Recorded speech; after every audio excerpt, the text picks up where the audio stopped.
Star Citizen has a lot of content. The problem is, none of it connects to each other. It's missing what I like to think of as connective tissue.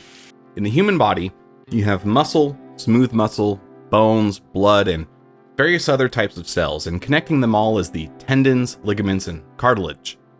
This is the connective tissue. Without this connective tissue, all the great functionality that your body has falls apart, literally. And Star Citizen is doing kind of the same thing. For instance, we have mining, which is a pretty well thought out game loop, but how does it connect to mercenary work? The answer is, at the moment, it doesn't. But with a few simple tweaks and an expansion of the reputation system, I think this could change. Today's video is brought to you courtesy of my sister. More on that in a bit. This is a continuation of a series of videos on progression in Star Citizen. If you haven't seen the first one, we talked about cosmetics as easy, low-hanging fruit, and some other base-level progression mechanics. I want to expand a little more and go a bit deeper this time. Because I do mostly combat, let's start there. Right now it's up in the air as to how we're going to get the new night vision scopes. But like with most of my videos, we're going to pretend like we know something. Let's say that Wallace Klim has gotten his hands on a shipment of military tech and is willing to trade for them. What is he asking? He'll give you a scope for 5 high-grade ship capacitors. How do you get these capacitors then? Well, you can buy them, in rare cases, from vendors in Stanton. Pyro certainly doesn't have any due to their lack of connections, and waiting to buy them in Stanton could take several days as you wait to buy them one at a time. So what other options do you have? As it turns out, Twitch is selling a blueprint for these capacitors. If you do a mission for her, she'll give you this blueprint. Now you have a framework to create the capacitors yourself.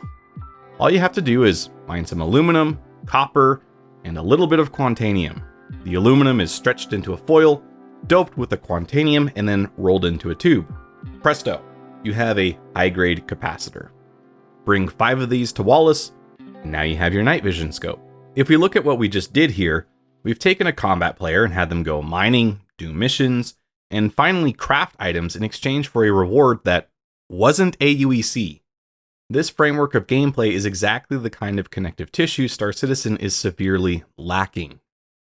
Now in this example, a major component is crafting. Indeed, crafting is a huge influence in how these various types of gameplays can interact. If we think just about grenades for a moment, right now we have one type, and they are readily available in stores for credits. But when was the last time you bought a grenade at your local Walmart? What if instead of buying them, you crafted them? Then, what if instead of one kind of grenade, there were several?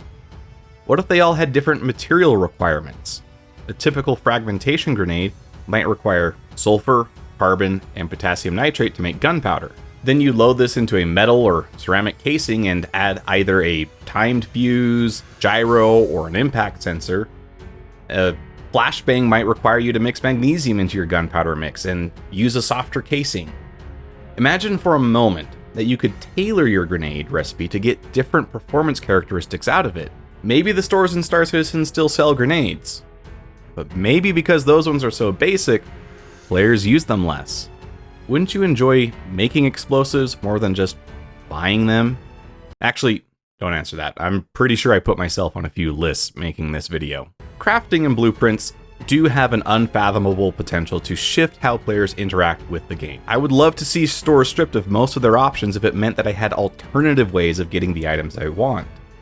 It's a unique kind of gameplay in that it builds onto existing game loops and gives them depth in ways that few other gameplay loops can.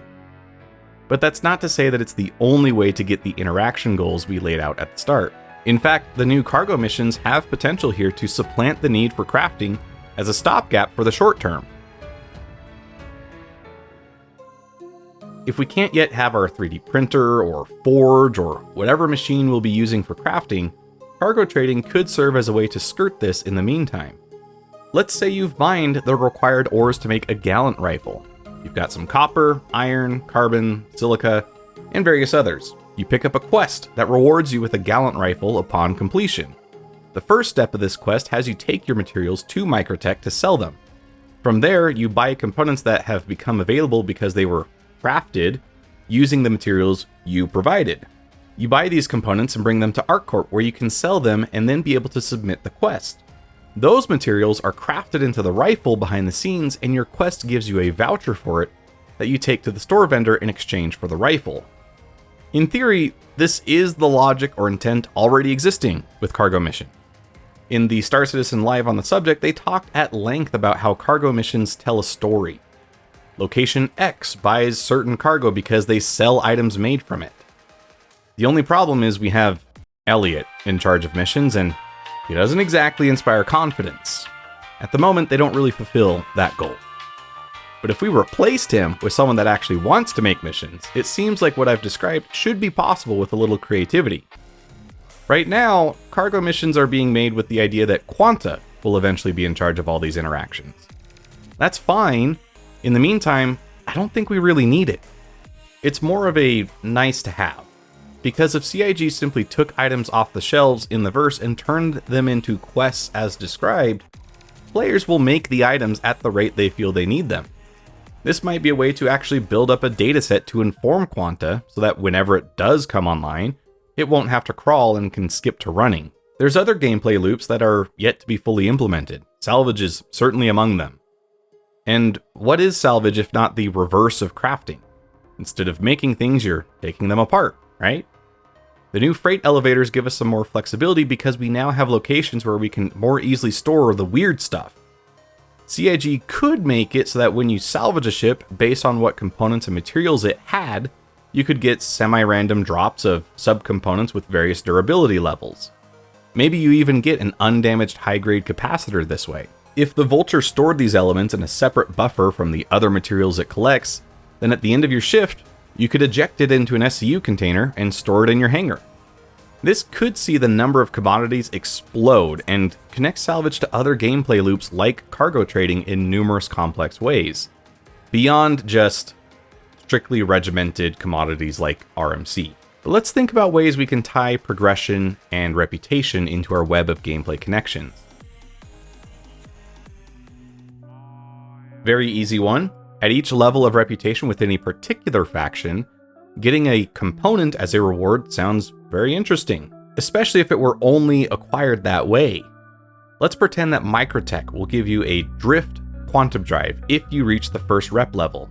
Getting fast drives is valuable to everyone, so a miner that typically doesn't care for mission gameplay might be incentivized to try it out so they can get that drive. Likewise, if the eventual mining guild offers a particularly tanky industrial shield, a bounty hunter might find themselves in a cargo crew so they can fit their fighter with better shielding. Now, if you get players to mix it up like this, you can introduce even more opportunities. Let's say the local charter of the cargo guild is being tormented by the Ninetales who are running a protection racket. Because of the heavy threats, they're not willing to talk to anybody unless they have a high level of trust. It just so happens that a particular bounty hunter has been doing work for them and climbing within their ranks. Who better to tell than this about the problems they're facing?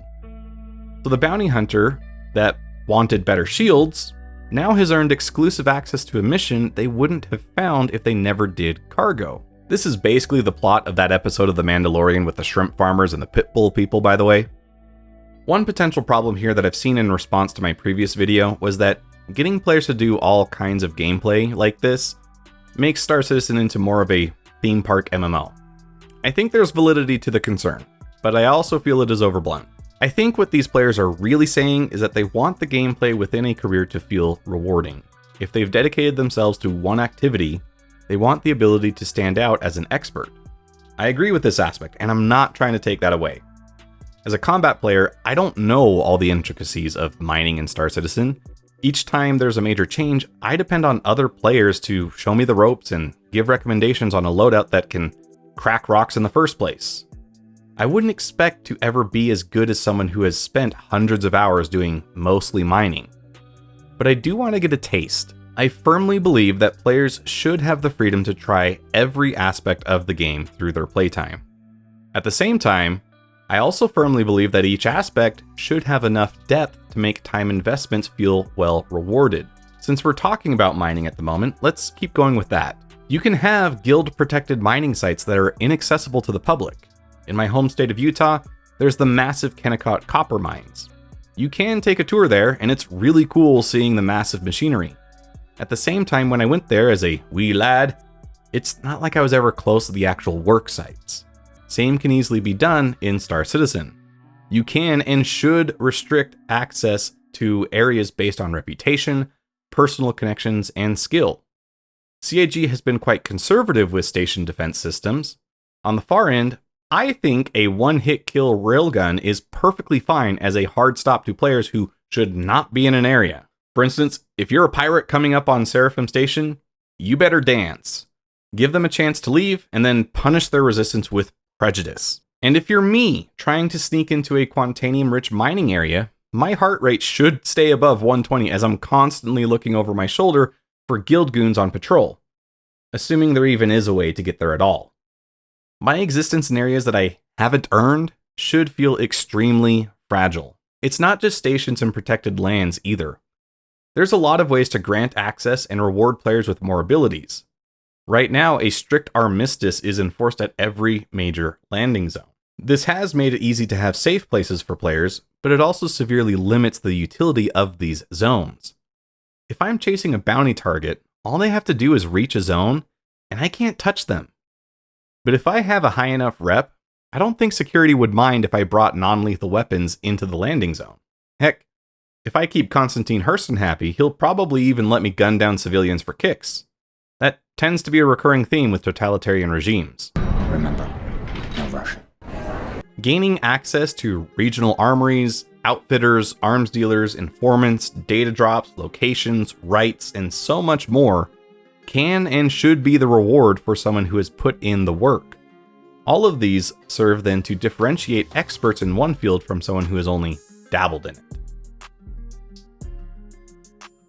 Here in the land of the free, we have the right to bear arms, so you can buy guns, and we have a lot of them.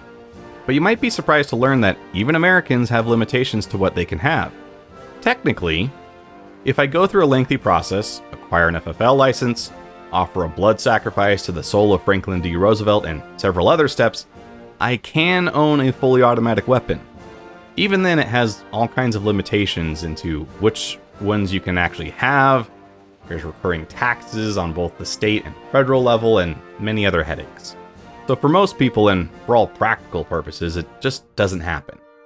As a result, there are companies who wouldn't even entertain the thought of talking to a civilian like myself. So in Star Citizen, why is it so easy to get access to military ships?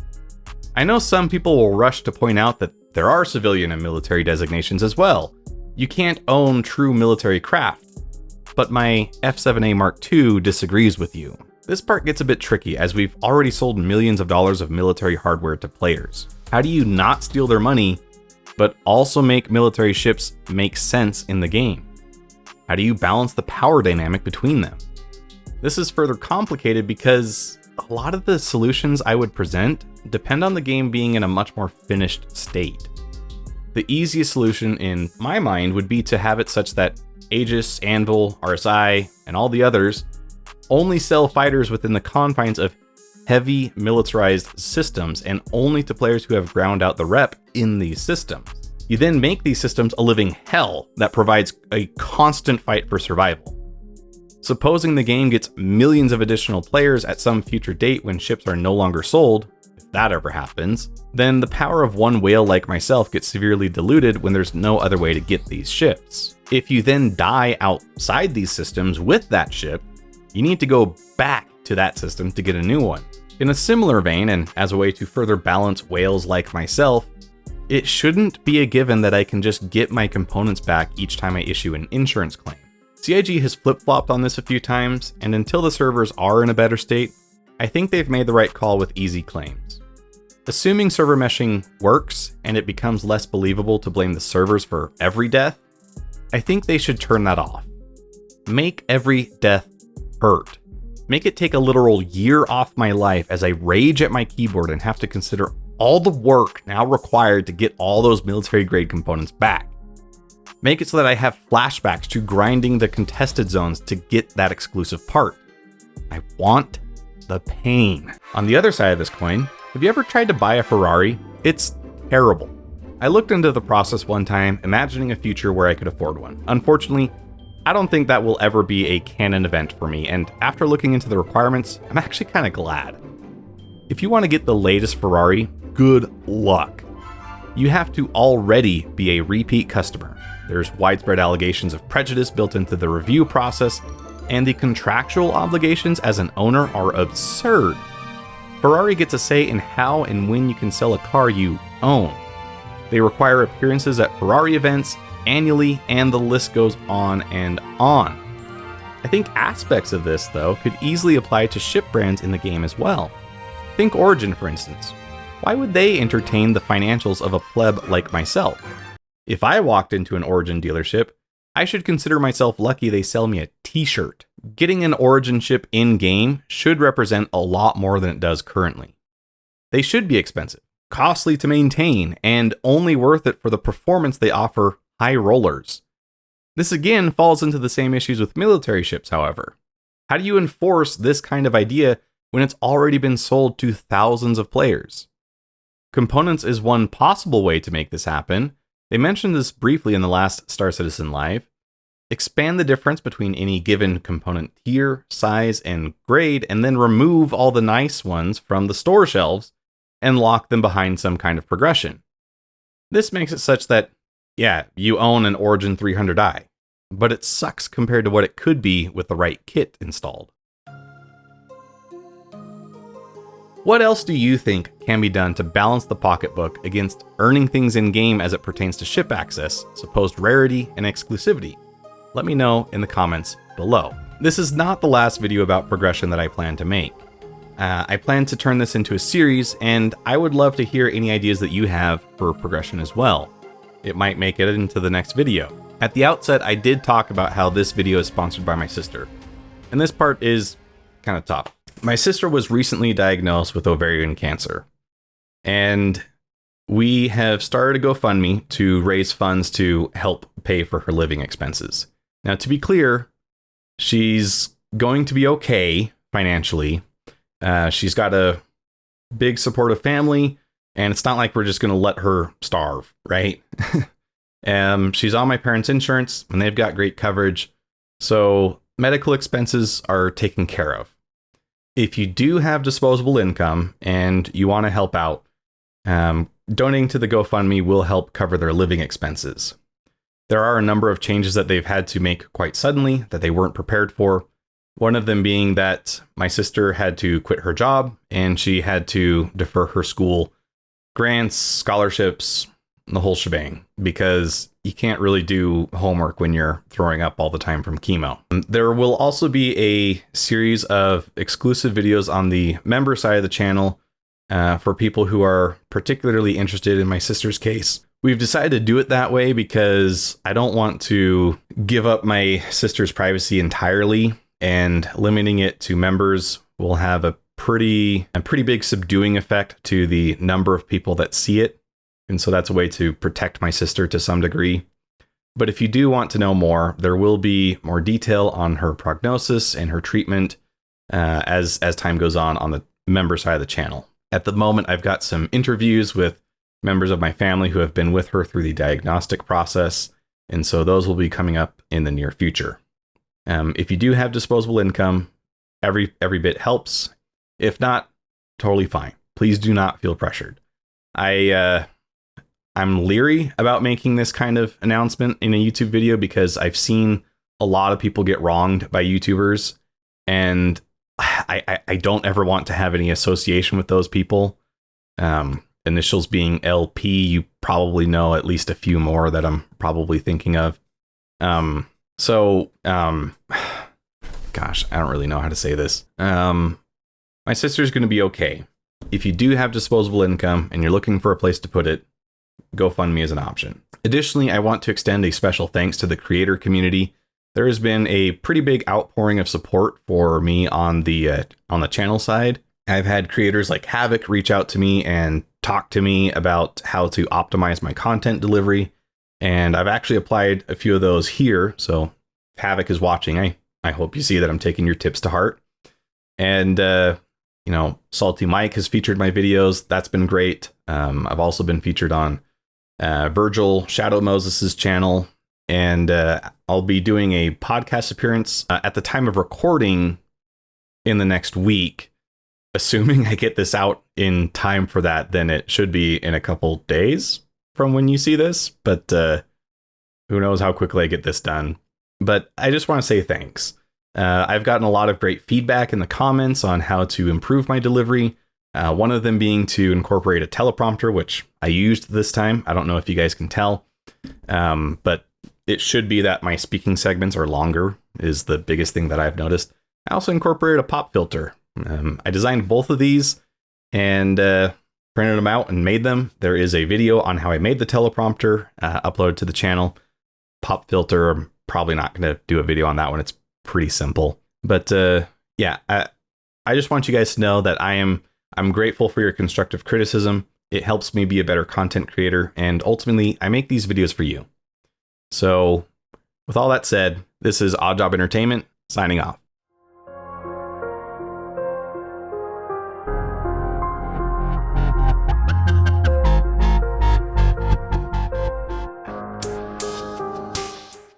Come on. Maybe the store isn't gosh, I don't really know how to say this.